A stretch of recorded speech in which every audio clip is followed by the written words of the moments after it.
Kamis malam 30 September 1965. Udara Jakarta itu rasanya aneh ya, tegang gitu. Di balik tirai malam yang seharusnya tenang, sebuah operasi militer senyap tiba-tiba merayap di jantung ibu kota. Betul, 6 jenderal sama satu perwira tinggi Angkatan Darat dijemput paksa, beberapa malah, ya ampun, dibunuh di tempat. Paginya itu loh, Jakarta langsung heboh. Desas-desus, ketidakpastian yang mencekam banget, dan satu pertanyaan besar, ini yang paling penting. Di tengah pusaran badai ini, Presiden Soekarno ada di mana? Sang pemimpin besar revolusi itu kemana? Nah, itu dia. Keberadaan Bung Karno di jam-jam paling krusial dalam sejarah kita ini memang bukan cuma catatan kaki biasa. Ini tuh kayak kepingan puzzle yang vital banget. Sampai sekarang aja masih jadi perdebatan panas kan? Pertanyaannya banyak ya. Apa beliau tahu? Apa beliau terlibat? Atau jangan-jangan malah jadi target berikutnya? Bisa jadi. Makanya memahami jejak langkah beliau itu bisa jadi kunci buat membuka banyak pintu pemahaman soal peristiwa ini. Oke, mari kita coba telusuri jejaknya yuk. Jam demi jam, mungkin menit demi menit kalau bisa, berdasarkan kesaksian sama catatan-catatan yang ada. Kita coba rangkai lagi, apa sih yang kira-kira terjadi di hari yang sangat menentukan itu? Anda siap ya menyelami keruwetan ini bareng kita? Yuk, kita mulai bedah. Semuanya itu kan berawal malam Kamis itu ya, 30 September. Bung Karno baru aja selesai acara Musyawarah Nasional Teknisi Indonesia di Istora Senayan. Iya, acaranya sampai malam. Pengawalannya pasti ketat dong, namanya juga presiden. Ada resimen Cakrabirawa, pasukan elit pengawal presiden. Tapi yang ironis, Apa tuh? salah satu perwira yang ikut ngamanin malam itu, ternyata Letnan Kolonel Untung Syamsuri, Komandan Batalion Kawal Kehormatan Cakrabirawa, Loh, untung yang itu. yang mimpin gerakan itu. Persis. Orang yang sama yang beberapa jam kemudian justru memimpin gerakan penculikan para jenderal. Gila kan? Nggak ada yang nyangka sama sekali malam itu. Bener-bener kontras ya. Nah, setelah acara di Istora itu, menurut Kolonel Mauliwi Silent, dia kan wakil komandan Cakrabirawa waktu itu. Iya, Silent. Presiden sempat balik dulu ke Istana Merdeka. Sebentar tapi. Nggak lama, beliau pergi lagi. Kali ini, diam-diam gitu. Diam-diam gimana maksudnya? Ya tanpa protokoler kenegaraan yang heboh kayak biasanya. Cuma dikawal detasemen kawal pribadi, pimpinannya manggil Martowijojo itu, tujuannya juga bukan tempat resmi. Nah, ini nih yang bikin mulai misterius. Pergi kemana beliau malam-malam gitu? Ternyata, bukan ke istana lain atau tempat dinas. Kemana, Dang? Presiden milih nginep di Wisma Yaso. Itu kediaman istrinya, Ratnasari Dewi, di daerah Gatot Subroto. Oh, di rumah Dewi. Iya. Sementara Bung Karno istirahat di sana, di luar, pasukan-pasukan penculik itu udah bergerak dalam gelap. Ngebayanginnya aja udah bikin merinding ya. Paginya, 1 Oktober 65, nah ini dia. Fajar baru nyingsing, tapi udah bawa kekacauan. Mauliwi Saulelan itu udah kelimpungan nyari presiden. Kenapa emang? Saluran telepon istana mati total. Terus, kabar buruk mulai nyebar pelan-pelan, kayak racun. Ada penembakan di rumah Jenderal Nasution, Menko Hankam Kasab waktu itu. Nasution yang lolos itu kan ya? Iya, beliau lolos. Tapi ajudannya, Letu Pierre Tendean, jadi korban. Terus ada kabar penculikan jenderal-jenderal lain. Wah, panik mulai kerasa di lingkaran istana. Di Wisma Yaso sendiri gimana? Bung Karno udah dengar kabar belum? Udah, kabar itu sampai juga ke telinga Bung Karno sekitar jam 5 pagi. Manggil Martowijojo, pengawal yang nemenin semalaman itu, dia ngelaporin potongan-potongan info yang dia dapat. Reaksi Bung Karno gimana? Katanya sih beliau geram. Bukan cuma karena peristiwanya ya, tapi juga karena informasinya itu simpang siur banget, nggak jelas gitu loh. Nah, di sini keputusan penting pertama harus diambil. Apa tuh keputusannya? Mau tetap di Wisma Yaso yang relatif aman, tersembunyi, atau balik ke Istana Merdeka? Dilema juga ya. Terus pilihannya? Pilihan jatuh buat balik ke istana. Sekitar jam 6.30 pagi, konvoi kecil presiden mulai gerak dari Wisma Yaso. Pengamanan pasti diperketat, tapi Tapi kenapa? Ada masalah di jalan? baru jalan sekitar 10 menitan di dekat jembatan Duku Atas, konvoi mendadak berhenti. Ada perintah darurat masuk lewat radio komunikasi dari Mauliwi Silent. Wah, perintah apa? Pesannya pendek, tapi genting banget. Jangan ke istana. Ada pasukan gak dikenal di sekitar Istana Merdeka. Bahaya. Ya ampun. Bisa bayangin nggak sih tegangnya presiden, panglima tertinggi, Malah berhenti di tengah jalan ibu kota yang mulai panas, nggak yakin mau kemana. Betul. Ini nunjukin betapa kacaunya komunikasi sama rantai komando pagi itu ya. Perintah Sailan jelas, puter arah ke Grogol. Ke rumah Haryati, istri Bung Karno yang lain.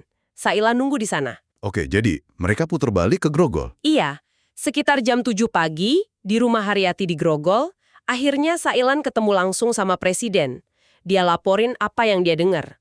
Tembakan, penculikan, pasukan liar di sekitar istana. Terus reaksi Bung Karno pas dengar laporan langsung? Menurut laporan sih, beliau kelihatan kaget banget dengar detail yang lebih jelas itu. Nah, Grogol ini kan jelas bukan tempat aman buat lama-lama. Pasti dong. Terus gimana? Para pengawal gimana? Para perwira pengawal, Sailan sama Mangil, langsung rundingan cepat. Sesuai protap darurat Cakra Birawani, kalau presiden harus dievakuasi dalam kondisi genting, ada 2 opsi utama. Apa aja opsinya? Pangkalan Udara Halim Perdana Kusuma, di sana ada pesawat kepresidenan Jetstar C-140 yang siap terbang, atau Pelabuhan Tanjung Priok, tempat kapal kepresidenan sandar. Halim atau Priok ya? Terus beliau pilih yang mana? Setelah pertimbangan singkat, Bung Karno milih Halim. Kenapa Halim? Ada alasan khusus? Mungkin ya, mungkin karena akses evakuasi udara kalau situasi makin gawat, itu dianggap lebih strategis, lebih cepat. Sekitar jam 8.30 pagi, rombongan gerak dari Grogol. Sampai Halim jam berapa? Sampai di Pangkalan Udara Halim Perdana Kusuma sekitar 1 jam kemudian, jam 9.30 pagi. Keputusan yang sebenarnya logis menurut Protap ya, tapi ya itu tadi, kelak jadi pusat kontroversi besar. Nah, ini dia. Kenapa jadi kontroversial? Apa sih yang terjadi di Halim pas Bung Karno sampai sana? Pas baru nyampe, suasana katanya masih relatif tenang kok. Presiden langsung ke gedung Komando Operasi Korps Angkatan Udara Republik Indonesia, Kop Auri. Ditemani siapa aja beliau? Ada beberapa pejabat termasuk Jaksa Agung Muda Sunario. Tuan rumahnya tentu aja Menpang AU Laksamana Udara Omar Dhani. Ada juga Komodor Udara Leo Watimena, Panglima Komando Pertahanan Udara Nasional. Pasti mereka langsung bahas situasi genting ini kan? Pasti. Terus kontroversinya di mana? Nah ini dia. Nggak lama setelah itu, mulai datang tuh tokoh-tokoh yang namanya lekat banget sama gerakan 30 September. Ada 3 perwira Angkatan Darat datang nemuin Presiden. Siapa aja tuh? Brigjen Suparjo, dia Panglima Komando Tempur dari Kostrad, terus Mayor Bambang Supeno dari Intel Cakrabirawa, sama Mayor Sukirno, Komandan Batalion dari Diponegoro. Nama-nama kunci ya. Ada lagi? Nah, yang lebih krusial lagi ada laporan dan kesaksian yang nyebutin kalau tokoh-tokoh sentral G30S lainnya, kayak Letkol Untung sendiri, Kolonel Latif, bahkan Ketua PKI DNI Dit sama Syam Kamaruzaman dari Biro Khusus PKI juga ada di sekitar Halim pada hari itu. Astaga. Serius? Mereka ketemu Bung Karno juga? Nah, ini yang jadi perdebatan. Beberapa sumber bilang ada yang sempat ketemu atau paling nggak berada sangat dekat dengan Soekarno di Halim hari itu. Wah. Ini dia intinya. Kehadiran begitu banyak figur kunci G30S di Halim, di saat yang sama Presiden lagi cari perlindungan di sana, ini kan yang bikin spekulasi nggak ada habisnya. Persis. Pertanyaannya jadi, ini kebetulan aja atau jangan-jangan bukti kalau Bung Karno tahu atau bahkan ngerestuin gerakan mereka. Apalagi kan ada laporan kalau Brigjen Suparjo itu secara langsung minta restu dan dukungan Bung Karno buat gerakan mereka. Mereka kan bilangnya itu buat nyelamatin Presiden dari Dewan Jenderal. Isu yang mereka hembuskan itu ya, soal adanya Jenderal AD yang mau kudeta Soekarno. Betul. Terus gimana tanggapan Bung Karno waktu Suparjo minta dukungan itu? Nah, disinilah kita perlu lihat detail kesaksian yang ada, terutama dari Mangil Martowijojo di bukunya. Menurut Mangil, Bung Karno justru nolak mentah-mentah permintaan Suparjo itu. Oh, ditolak? Iya, dilaporkan beliau marah banget malah. Nyebut gerakan itu sebagai kudeta maksudnya, dan nyuruh Suparjo buat segera hentiin itu semua. Terus Suparjo gimana? Katanya sih Suparjo ninggalin pertemuan dengan muka lesu, kecewa gitu. Nah, poin ini sering diajukan sebagai bukti kalau Soekarno itu nolak G3S. Tapi Bung Karno kan pasti berusaha nunjukin otoritasnya lagi dong ya. betul, beliau langsung perintahin supaya para panglima angkatan lain laut, kepolisian, sama panglima Kodam V Jaya, itu panglima militer wilayah Jakarta, segera dipanggil menghadap ke Halim. Mereka datang semua. Sebelum tengah hari, para petinggi ini mulai pada datang. Kecuali satu orang penting, Pangdam Jaya, Mayor Jenderal Umar Wirahadikusuma. Loh, kok Umar nggak datang? Kenapa? Nah, alasan ketidakhadiran Umar ini disampaikan lewat Mayor Jenderal Soeharto. Waktu itu kan Soeharto Pangkostrat ya? Iya, Pangkostrat. Soeharto bilang, karena Panglima Angkatan Darat Jenderal Ahmad Yani hilang dan belum jelas nasibnya, maka Komando Angkatan Darat untuk sementara dia ambil alih. Semua instruksi buat Ade harus lewat dia atau Umar yang ada di bawah komandonya. Wah, reaksi Bung Karno gimana dengar itu? Dilaporkan sih beliau kelihatan kecewa. Ini kan bukan sekedar masalah protokoler ya. Ini sinyal pertama munculnya pusat kekuatan tandingan yang berani nahan perintah Panglima tertinggi. Sementara Bung Karno lagi coba konsolidasi komando di Halim, di luar sana situasi makin liar ya. Banget.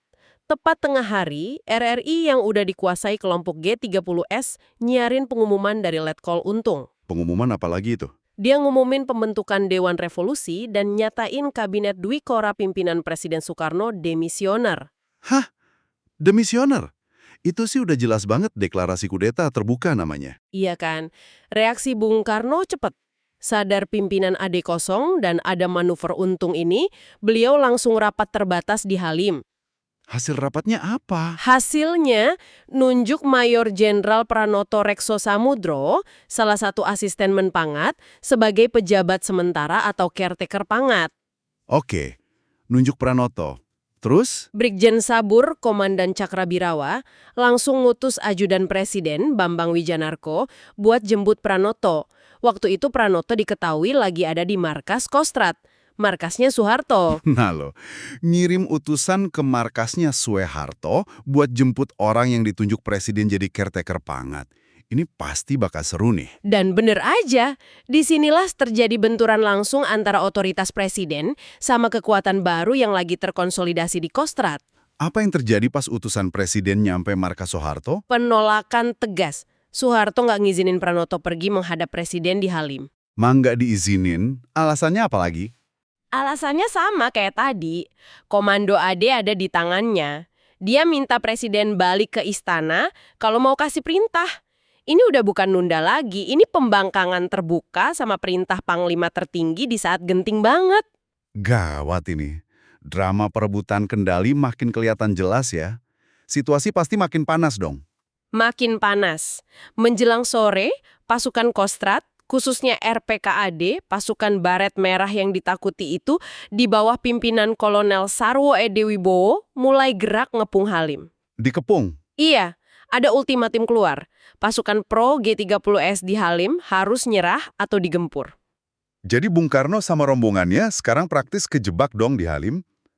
Tempat yang tadinya dipilih buat evakuasi aman, malah jadi titik panas yang mau diserbu pasukan AD, pimpinan Soeharto. Betul sekali. Sekitar jam 8 malam, utusan Bambang Wijanarko balik dengan tangan hampa, laporin penolakan Soeharto tadi, plus ancaman serangan Kostrad ke Halim paling lambat besok paginya. Wah, nggak ada pilihan lain dong ya. Keputusan harus diambil cepet banget. Akhirnya jam 10.30 malam, diam-diam, Bung Karno dievakuasi keluar dari Halim. Tujuannya Istana Bogor. Jadi akhirnya ke Bogor ya. Rangkaian peristiwa hari itu bener-bener gila ya. Kalau kita lihat alurnya, dari Wisma Yaso ke Grogol karena istana nggak aman, terus ke Halim sesuai protap darurat, malah kejebak ancaman serangan, akhirnya ke Bogor. Kalau dilihat sekilas, emang kayak perjalanan pemimpin yang coba nyelamatin diri sambil cari tempat aman buat ngendaliin situasi di tengah badai informasi dan perebutan kuasa ya. Tapi kalau sesederhana itu, kenapa sih perdebatan soal Halim ini nggak kelar-kelar? Apa yang bikin keberadaan Bung Karno di sana jadi problematis banget? Ada dua lapis masalah besar sih menurut saya. Pertama, faktor geografis yang rasanya agak janggal. Maksudnya? Pangkalan udara Halim ini ternyata dekat banget sama kawasan Lubang Buaya. Tempat jenazah para jenderal korban G30S ditemuin dikubur di sumur tua beberapa hari kemudian itu loh. Oh ya, seberapa dekat emang? Jarak lurusnya cuma sekitar 3,5 kilometer.